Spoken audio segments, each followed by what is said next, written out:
Hey chickadees, Lay Rooster here from the Hen House, coming to give you this week's Marvel Strike Force weekly news, The Buzz. Here we are, ready to do that and talk about the latest blog release. We've got huge reveals with the new cosmic powerhouse character, Adam Warlock. If you thought Silver Surfer was powerful, wait till you get a load of him. Look, it's a legendary unlock and new release. They're changing out the way that we're doing legendary unlocks, changing some of the requirements. There's an announcement of a new team and some other requirements, some reworks to some existing characters getting brought out of the basement, as well as changes to how people do Doom raids and who can do them and what you're going to get. That and more related to Blitzes, as well as feedback and information about how the new player, early game player, and mid game player can kind of plan to take advantage of these changes to be successful and grow and not get caught up in some of the hype that is not appropriate for you. So we're going to dive right into that, chickadees. But before we do that, make sure you like this channel. Give it a thumbs up. All right, put a comment down below about what you want to see. Subscribe to the channel and hit that notification bell so that you'll know when I post the next information video and you can follow and be a part of this community. Looking forward to it. Let's get over to the news, the buzz. Onward, chickadees. The Marvel Strike Force Weekly Buzz. Buzz, buzz, buzz, buzz. Oh crap, who let in all these bees? Stop it, stop it, stop it. Stop, stop, stop. All right, folks, let's look at this new blog post that we have from Friday. Master of All Souls. Nice picture of Adam Warlock here. So this was a big announcement, lots of changes for us, a lot of expectations. They said, greetings, commanders, like they always do. Break out of your regenerative cocoon if you're in one, because you don't want to miss the legendary reveal we've got in store for you today. All right, so we had just gotten some confirmation teases on Thursday that Adam Warlock was indeed coming after being rumored recently, hotly debated in the community and on streams and blogs. All right, turns out he is here. He is going to be a legendary, and he's the next legendary character. So that's big news in itself. But it really goes on more and starts talking a lot about it. They're going to talk about some changes to Doom raids. There's some blitzes coming up, the returning legendary that's coming out, and some bonus events, different things like that. So let's look at that and kind of talk about it. It's really hard not to talk about Adam Warlock. This is kind of a big deal. A lot of people are extremely excited. A lot of people are really upset too because of some of the stuff, and we're going to look into that. But it's not all about salt here. We want to look at it somewhat objectively once the furor has died down for a second.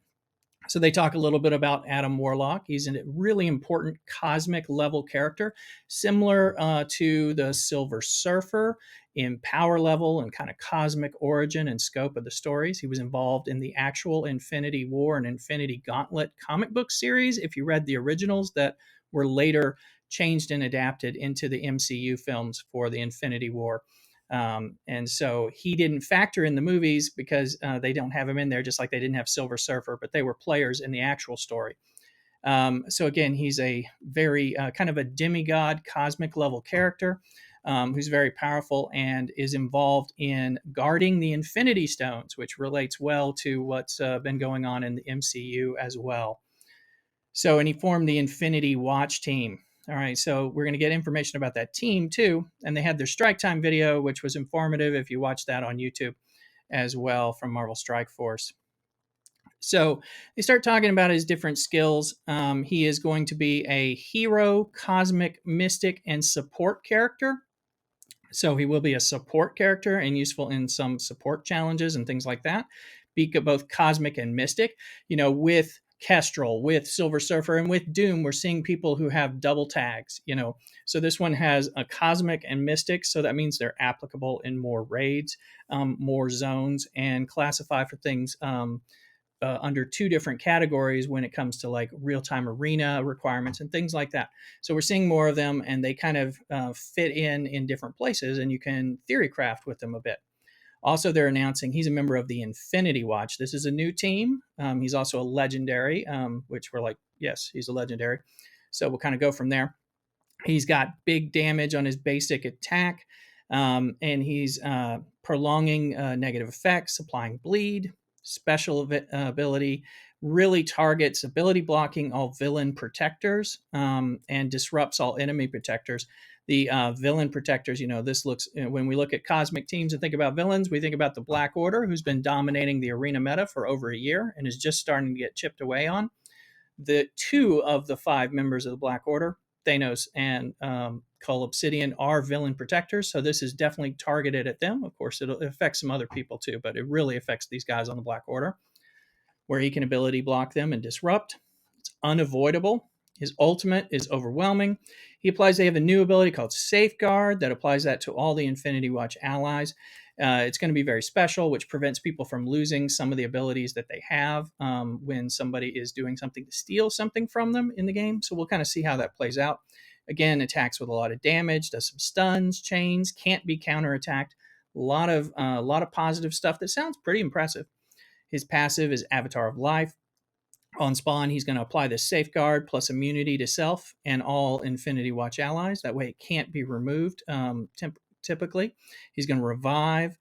He's going to gain Death Proof when he revives, plus Regenerate, plus Defense Up. So once you get him down, he's coming back. He's going to be, you're going to be unable to kill him in a one-shot, and he's going to be regenerating and sturdier with defense. It makes him pretty good. Clears negative effects from himself and the rest of his team.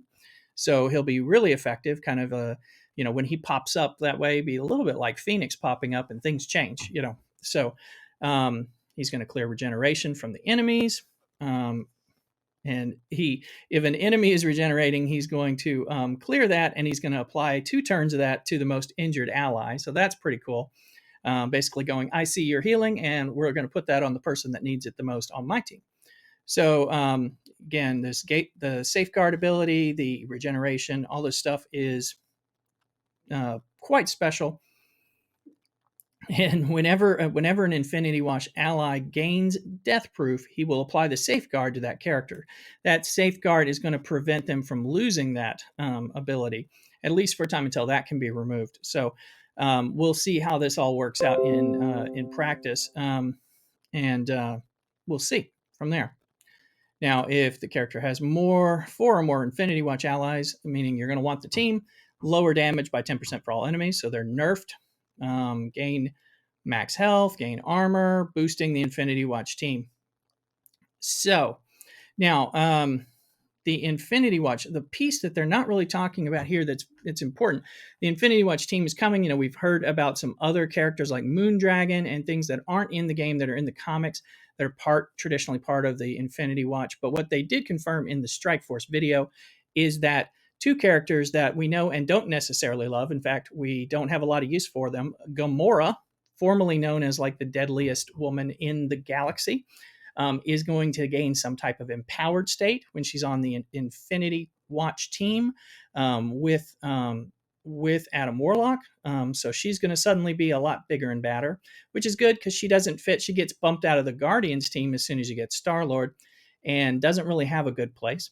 And then the least useful character in the entire Marvel Strike Force universe, Nebula, sister of Gamora, is also going to be on that Infinity Watch.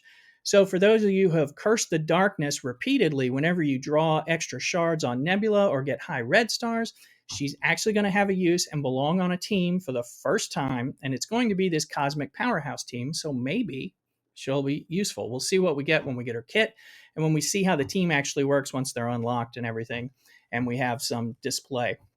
So you've got a use for your Nebula and your Gamora characters once again, and better than you ever had before. Even when Guardians were good and you used Gamora, she still wasn't that big. So this should really change that for those 2 characters. And you probably got them in your background roster. You're probably not putting a lot of effort into them. I have let Nebula sit in my basement forever without giving her any gold to level her up because she's so useless. She's kind of a meme, a mock-worthy character at this point. Anyway, so that's a big deal, and that's part of the rework of the new team, but also the unlock method. Let's talk about this because there's a lot going on here. There was tons of speculation about who this team was going to be. Was it going to be the Axemen? Was it going to be the Heroes for Hire that are just still coming out and just being released right now? Was it going to be XFactor? Was it going to be somebody else? People were down on XFactor and the Heroes for Hire because they only had 4 characters, and they're like, well, who's the 5th? And would it be Kestrel? But Kestrel's free. What is that? That doesn't make a lot of sense. Well, that's been solved. They let us know everything here. It's going to be the XFactor investigations team and Jubilee on an intergalactic search for the missing Adam Warlock. All right. So they're announcing that this is going to be a mythic legendary event. We'll get into that in a second. But so we're going to need the 4 XFactor people, Shatterstar and Longshot, the Dad Bros, as well as Polaris, available in Strike Pass, Shatterstar in Mojo Pass, and Multiple Man paired with Jubilee. So she's the legendary unlock member of the Axemen paired with the XFactor 4. That's pretty interesting. One of the things, what does that mean for new early and mid game players? One, the X Factor is not really skippable. They were going to be something that you could use in real time arena, use on war offense, and that would be usable. But if you are wanting to get Adam Warlock and this cosmic team formed up, you're going to need them. Okay, so that means work on them. Even if you didn't want to, you're going to have to find how you prioritize them now, and they're going to be more important. Also means Jubilee is even more important than she already was. Now, most people are eager and waiting for Jubilee to come back around for her second release window, which is coming soon, we believe. It'll be before, they have confirmed that it'll happen before Adam Warlock. So we get a chance to get her if you don't already have her. But the Axemen team, which is chaired by her as the legendary, are the best raid team out there, and they apply all over the place in all different raids. So you definitely want to get them. So you don't want to sleep on them. In order to unlock Jubilee, you need the Pimtech team. And you're like, Pimtech, that's not mutants. No, it's not. It's, that is Ant-Man and Wasp and Stature and Yellow Jacket and Ghost. Ghost being the good character that you bring up. But this means that you're going to need to make sure you get those Pimtech characters in order to get your Jubilee worked up, in order to get your Adam Warlock worked up. This is the second time they're requiring a legendary character in order to unlock another legendary. The last one was Ebony Maw, where you needed Black Bolt with Inhumans in order to unlock him. And so there's going to be kind of a chain of things you need to get. You got to get those X Factor team members, but you also have to get the Pimtech team members to unlock Jubilee. So there's really not a reason not to want the Axemen and Jubilee because they're so useful on raids. So that's a good thing. A lot of people probably are already aware how good they are and are trying and planning to work on them, but you should definitely be doing that. That also means between now and when Adam Warlock's coming, or whenever you think you're getting closer to working on Adam Warlock, if you see some Pimtech offers that are good priced and can help you advance cheaply, or other events that let you get extra character shards for that, then that'll be useful because Pimtech is now tied to Adam Warlock indirectly. And so that can be a stumbling block for you. So you'll want to look out for that. Now, in addition to this weird mishmash of how the team works, we've also got some special new things in the Mythic Legendary event that they're talking about, because the unlock has changed for legendaries. They mentioned in the Strike Team video that all legendaries going forward are going to be released with this Mythic Legendary event as opposed to the traditional legendary events. So that has implications for all players across all levels. And let's talk about it. So it says, in order to the Mythic Legendary events will have additional requirements such as gear and ISO 8. The minimum requirement of Tier 5 to recruit Adam Warlock is, so we get a 5-star Jubilee. Well, you can have Jubilee 5 stars. That means you've unlocked her because that's where she unlocks as a legendary. The 4 X Factor characters at 5 stars. So you will need to get them to 5, but that's standard for legendaries with whatever. Character level 65. Now, that wasn't required before. Really, before you could do it with as long as you had the star levels and you could beat the fights, you could unlock the character. Here, you're going to have them to level 65. Now, 65 is not the end of the world and not that hard, but it's just the beginning. Also, you need gear tier 12. So now we got a gear requirement, 65 in gear tier 12. things getting above 10, 11, and 12 starts taking a while. That's where you hit the purple gear bottleneck that people experience, especially when we've been working on a lot of different mutant teams and need to keep grinding and farming that mutant gear, getting people to 12. All right, so you're going to need to get the XFactor team, and of course, Jubilee will need to be at gear tier 12. And just like we saw with the Back to Boot Camp event that is going on right now, the ISO 8, suddenly they're going to have ISO 8 class level 3. So that means you got to get them to gear tier 12. They got to be level 65, and you're going to have to put ISOs in to bring them up to 3. 3 is not that big of a deal. All right, we talked about this in the last video. 3 is not so hard. Going to 4 and 5 is where you start feeling a bit of a press. And you can see that they're basically saying you're going to have to get more gear on more characters across your roster. You're going to have to farm and spend more ISOs and invest in ISO things across your roster wider in order to get the characters that you want. So this definitely has a slowing effect. It definitely raises the bar and makes it so that if you're not paying and or buying offers, you're going to have to be very smart about how you plan out your grind and your farming. It can be done, but you be aware because this can lead to people missing a release window, having to wait for the next iteration. So tier 6, which will be the 6-star unlock for Adam Warlock, is going to require 6 stars of all your XFactor and Jubilee. Gear tier 13, which I believe is level 70. They don't say that here. And ISO 8 class level 4. That's where it starts getting to be a press. Okay, 13 is hard. So, and then when we go to 7, of course, they need to be 7-star like they used to. Gear tier 14, that means level requirement is 75 for the characters to get to 14. I know that because that's where I work with my characters in DD3. And then ISO 8 class level 5. You're going to have to bring these characters to level 75 at minimum, gear tier 14, and have 5 of them with ISO 8 level 5. All right. Like I said, this is a big deal. This is a big change. As we look here at my roster, this is the top of my roster. One, right now, since I'm not in the Doom raids and I'm not in DD4, my top characters are the ones I've been doing DD3 with. They're level 75. They're level 75, gear tier 14. All right. Their ISOs, like here, some of these guys are like Black Bolt and Hela are ISO level 4. All right. And then, but like Doc Ock is a level ISO 5. And only Silver Surfer is an ISO level 5 for me. So I only have 2, and I've already beaten Dark Dimension 3. That means all of the characters that are required for the legendary unlock, I would have to raise them up. And it took me a while to farm to get Doc Ock where I wanted him with the ISO gear and everything. So that's going to be a slowing factor, all right, for people. So be aware. Also, the rule was typically with gear, because gear was in short supply, that you raised people who were good to gear tier 12, that you didn't raise anyone to gear tier 13 unless you were automatically planning to go to gear tier 14, because it kind of made it harder to get to 14 on others. So now we're going to have more characters that have to go to 14.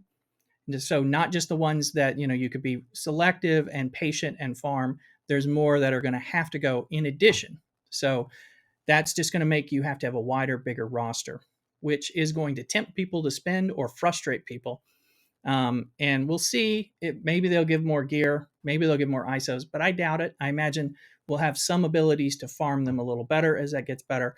But generally, there'll probably be more offers, and that we'll be more incentivized to buy them because we need them now, because they're required, not optional. Even if you can beat the fight, you can't even play until you meet these barriers.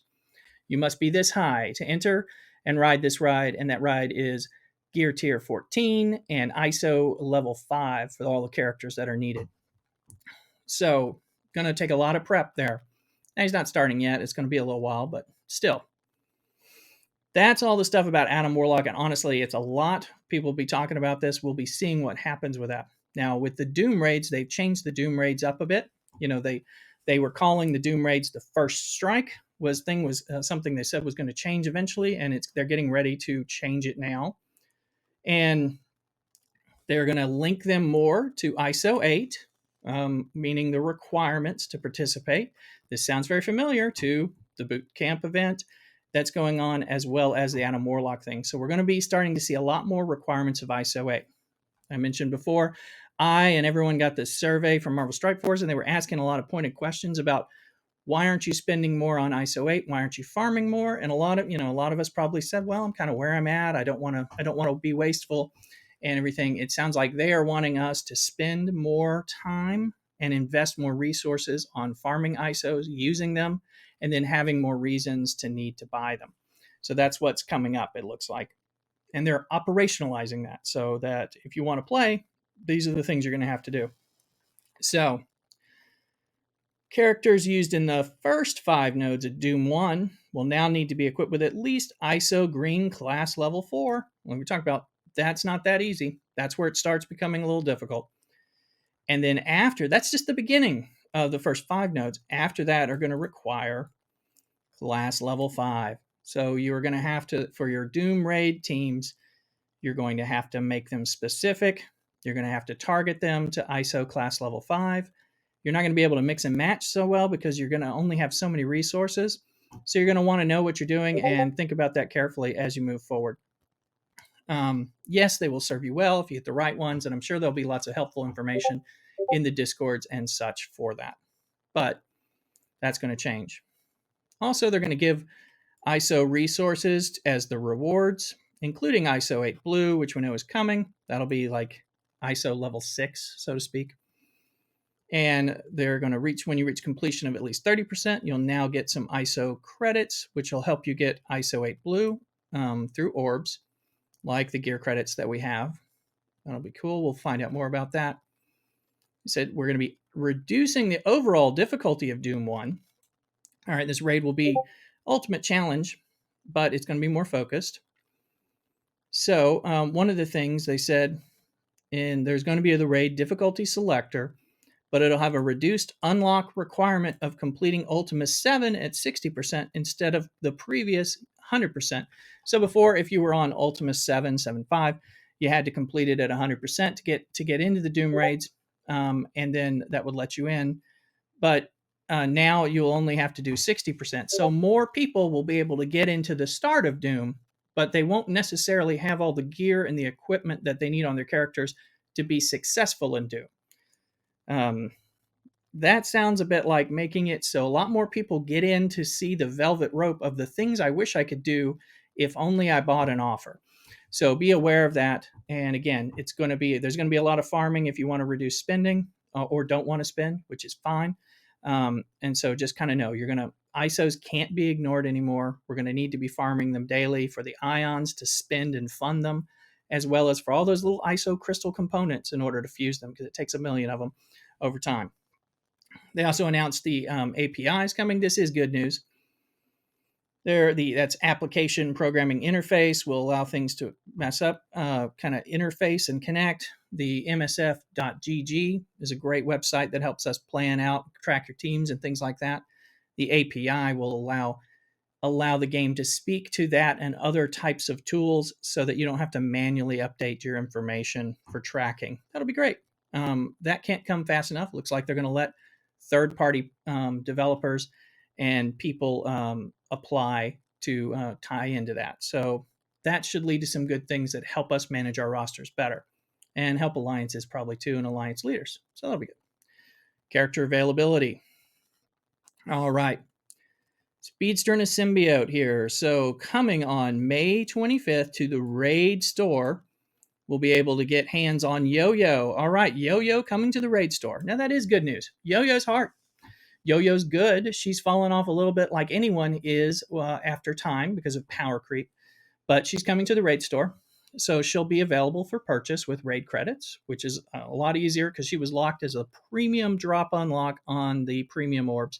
You're only supposed to get her 2% of the time. And it was her and Cole Obsidian, and that was a real pain. So she's coming into the Raid store.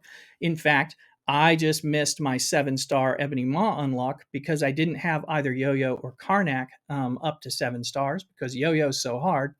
And Karnak, I was reluctant to farm because he's not nearly as good as Yo-Yo, and I would have preferred Yo-Yo. I was hoping to get lucky. I didn't on those orbs. Now I'll be able to farm her. I'll be able to get Ebony Maw a little better. So will you. And she has uses. So she is a good protector. On that same day, the 25th, Anti-Venom, his shards will be replacing Yo-Yo, having additional availability in the premium orb. Okay, so Yo-Yo's out of the orb, Anti-Venom's in there. You need him for your symbiote team. He's very important.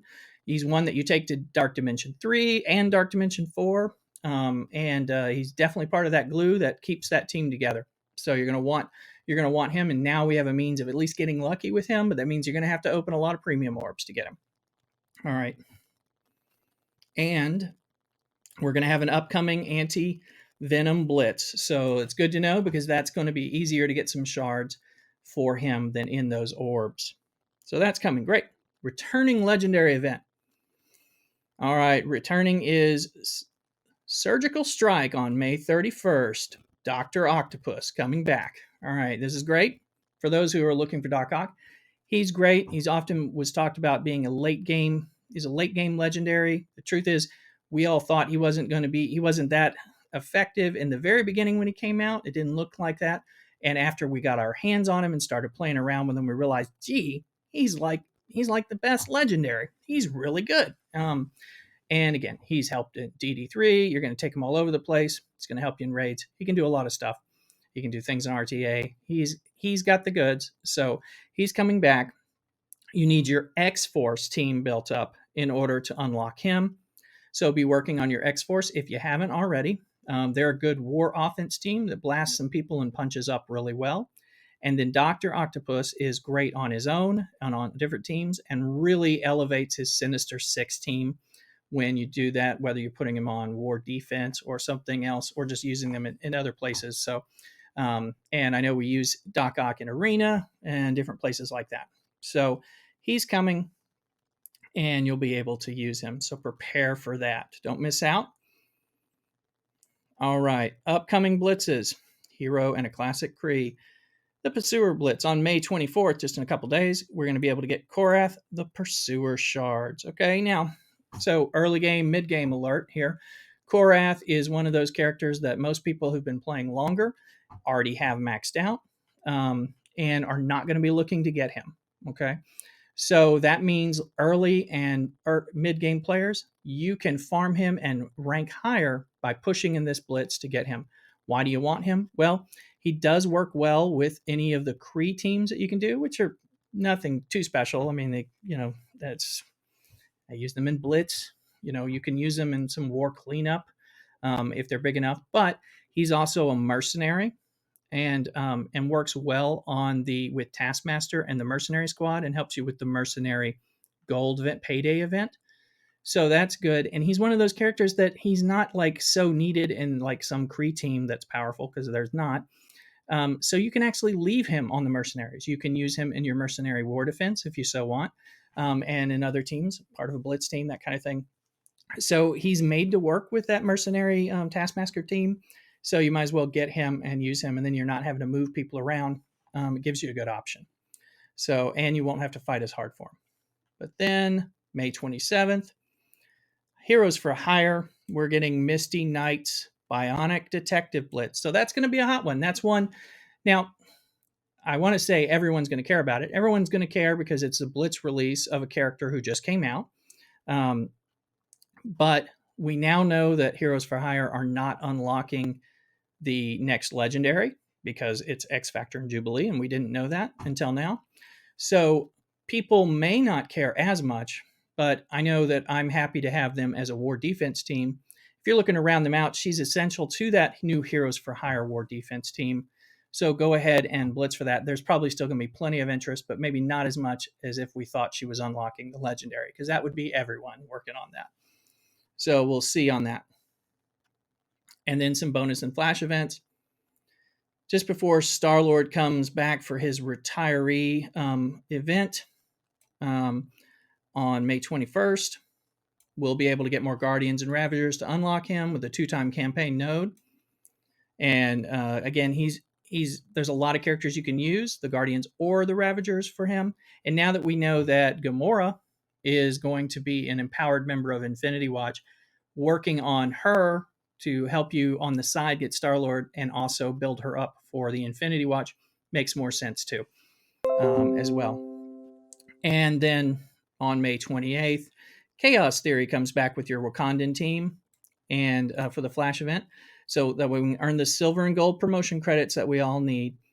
So you end up using your Wakandans, which also will include Killmonger, who's good, and he's a mercenary that is often used with Taskmaster on that mercenary team that I was talking about with Korath as well. So it's good to double dip and stuff. Maybe make sure you have Killmonger so that he works for your mercenary events for payday, as well as for your Wakandan Chaos Theory events too. So we'll have the double Wakandan shards on the 27th in the campaign nodes to see what we can get. I hope you enjoyed that video, giving you the weekly news and buzz, all the excitement about Adam Warlock, the changes to the way they're releasing legendaries, the new rework of the Infinity Watch team, the rework to Gamora and Nebula, the requirements. Now we know how important XFactor and Jubilee are going to be for this kind of domino chaining of legendary unlocks, the changes to Doom raids that are going to affect everyone, and the need to be working on our ISOs as well as places and blitzes and things so that we can work on building up our roster and diversify. So thank you for sticking around for this and with me in the hen house. Make sure you follow the links and come catch me on Twitch, where I'm live most weekday evenings Pacific time after work and throughout the weekends. I'm probably streaming right now as you watch this. I'll be streaming more Marvel Strike Force, some Star Trek Fleet Command, and the random variety game, so drop in and let me know you're coming in from YouTube so I can give you a special welcome. And before we go, please leave a comment down below about what you liked and what you'd like to see next. Follow the links down below to my Twitch stream and my Discord, where you can be part of the community and get in on our gaming fun and shenanigans. And make sure you like this video, give us a comment about it, smash that bell so you get notifications, and check us out on stream and check the next YouTube video. Thanks again, and cock-a-doodle-doo.